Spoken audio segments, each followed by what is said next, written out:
let's start the video and preface this. I am not a medical doctor. I'm not a medical professional. I am just a person who survived the flu without going to the hospital. Hello, preparedness people, and welcome back to the Biggs Prep. My name is Cynthia, and today we're going to talk about the 10 things I believe kept me out of the emergency room during my most recent bout with the flu. So if you're ready, press the like button to support the channel, and let's get right into it.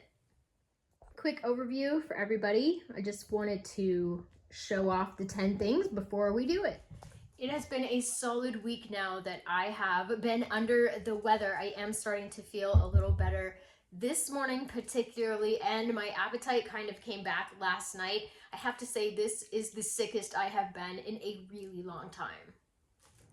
You may be asking yourself, why is this video relevant to me? What does this video mean to me? Number one, I really hope that maybe you could use one tidbit in this video to help keep you or your loved ones out of the emergency room.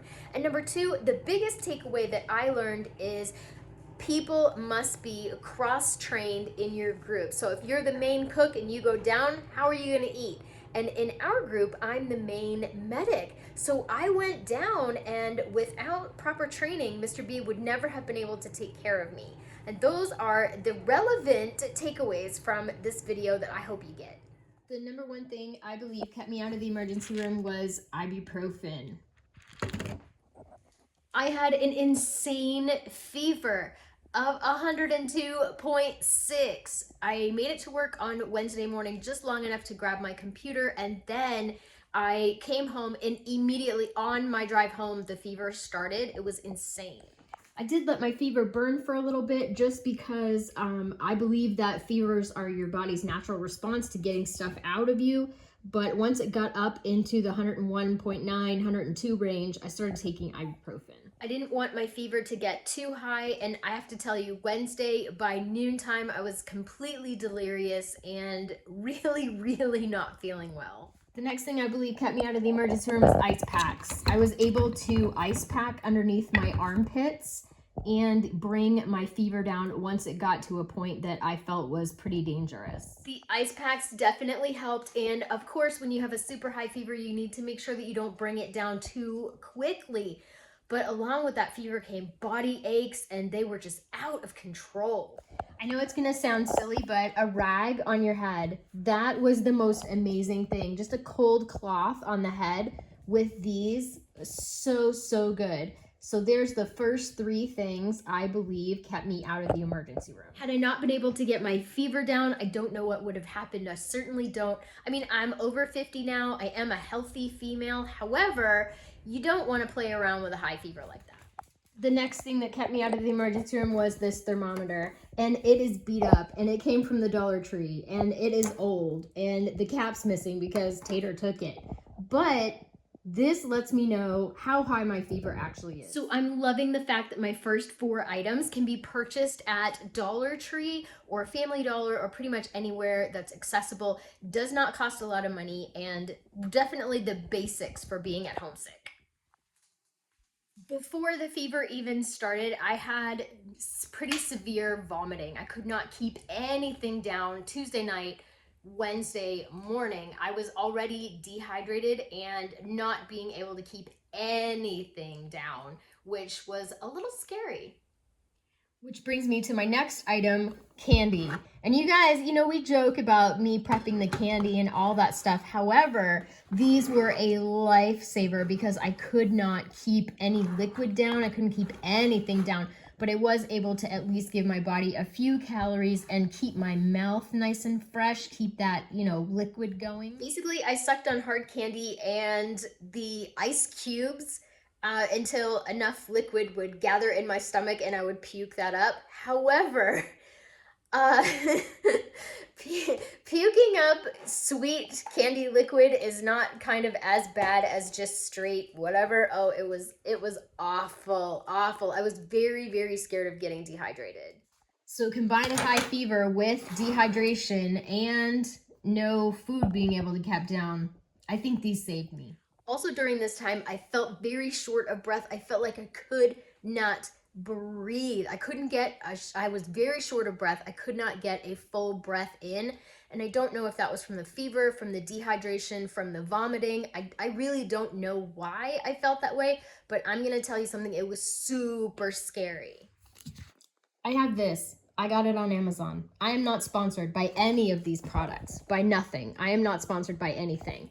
But this right here, you put this on your finger and you know for sure where your oxygen is. If you feel like you're short of breath and you can't get a good deep breath in, this will let you know whether you can or not. So I think that actually saved me a trip to the emergency room, because while I felt like I couldn't breathe, my oxygen levels were not at a dangerous, level. And so I was able to know in my head, yes, you feel like you can't breathe, and yes, you are short of breath, and yes, you have sort of a very stingy sensation when you're breathing. However, you are still getting oxygen, your body is still working. Save me.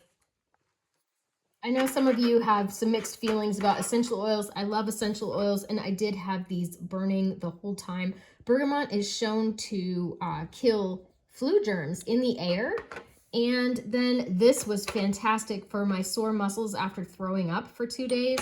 This was amazing. I had the worst migraine. Even though I was taking ibuprofen regularly to help with the fever, that migraine headache was insane.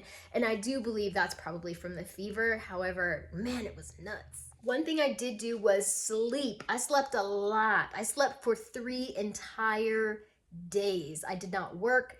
I did not get up. I did not post online. I did not go online.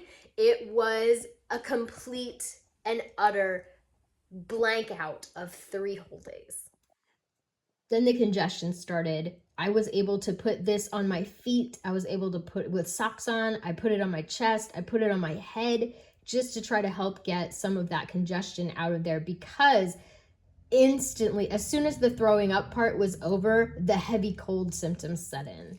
That feeling of menthol, all over, it's so relaxing and cooling. You've got the fever, you've just thrown I've got the fever, I just threw up for days and days. I have no liquids in me at all, and putting this on was such a relief. I had such head congestion and congestion in the chest. It was not great. Some honey and some tea, like a nice cup of tea with honey. Once the liquid started staying in my body, was fantastic. This to help with the sore throat and the congestion in the throat, help ease the sinuses, help with the belly, help with some probiotic and all that stuff. Great stuff. Let me know in the comments what you think. I will respond to every comment on this video, even if it's just with a heart. And I do read all the comments. I may not have a chance to respond to all of them, but I do read them. So I would love to hear your takeaways or get any tips or tricks from you so that our community members can stay healthy and stay strong. Is this sickness going around in your area? Let me know in the comments down below. If you have had an experience with whatever virus this is, or whatever it is that you're having, let me know some of your tips and tricks for the community so that we can all stay healthy. I'm telling you, the tea was fantastic. I was so thankful when that first cup of tea stayed in there. My goodness. Next, I moved up to broth, and I was so thankful for this turkey bone broth. Oh my goodness. This tasted so good. It had salt in it. It has electrolytes in it. It has, all the good stuff. And then after that, I graduated to this beef stew, and it has, the potatoes in it and the carrots. And I wasn't able to eat the beef, but I was able to eat the broth and then the soft vegetables.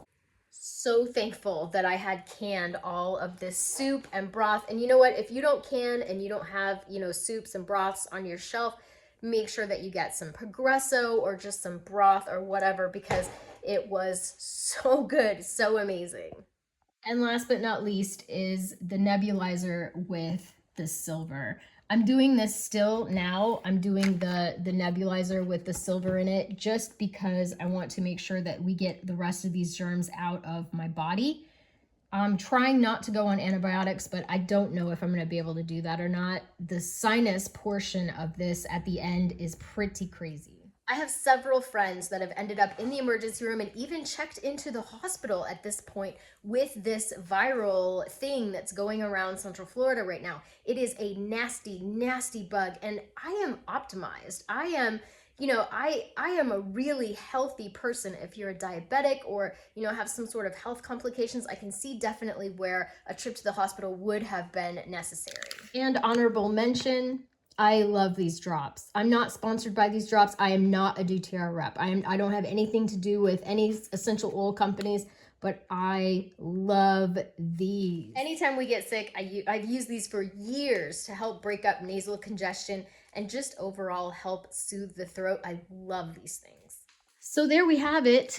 This purchased at Dollar Tree. Oh, and don't forget some soft tissues. Get yourself some nice soft tissues because it's not worth tearing up your nose. Easy stuff, cheap stuff. Your soups and stews, that's, not super expensive. Candy, not super expensive. This, I don't remember how much this was on Amazon. It's not that bad. It's definitely saved me. Just knowing that I was getting enough oxygen and that my body was working correctly, even though I felt terrible and I was, in misery, what a relief. A good quality essential oil, that's optional, totally optional, but I love oils. This, again, goes into the Dollar Tree pile. Love that. These you can purchase at your local store. Just some nice tea, even like a black tea, peacoat cut tea, orange tea, any kind of tea you want. Some nice honey from any store. This is, from Sam's Club. This is what we're going through right now. And then the silver. I'm not a doctor. I'm not telling you that this is what you should do. I'm not telling you it's safe for you or your family, but you can order this on Amazon, and you can also order the nebulizer on Amazon as well. I was super thankful that I had put together this video. Mr. B was able to watch this and use some of my tips to help me get better when I was delirious. So there we have it. Those are the items that I believe kept me out of the emergency room during my bout with the flu. Thank you so much for watching. Hope you got something out of the video. And remember, everybody, I'd rather be a year early than a day late. And I do believe that being a prepper definitely saved the day this time. Bye. Say, laughter is the best medicine. And apparently onion in a jar is also the best medicine. Thankfully, he did not make me do onion in a jar.